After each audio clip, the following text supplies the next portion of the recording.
ესე იგი, რაც ფული გამოვაგზავნე ამ 10 წლის განმავლობაში, ყველაფერი გაანიავეთ და გაფლანგეთ, ხო?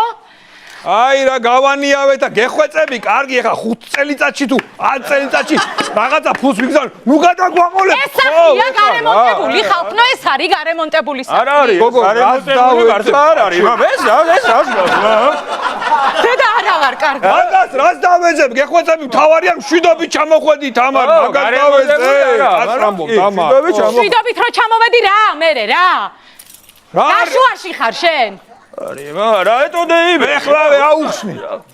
შენი გამოგზავნილი ფულით ყოველ დღე ბიჭები დავდიოდით რესტორანში და პირველი სადღეგრძელო თუ არა, მეორე სადღეგრძელო იყო ღმერთო.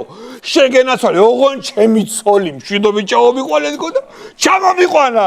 მეც იქ ვიყავი პირველში. გადი იქით. თამარ 10 წელი მაცადე გადი იქით, ნუ მე ხარზუნები.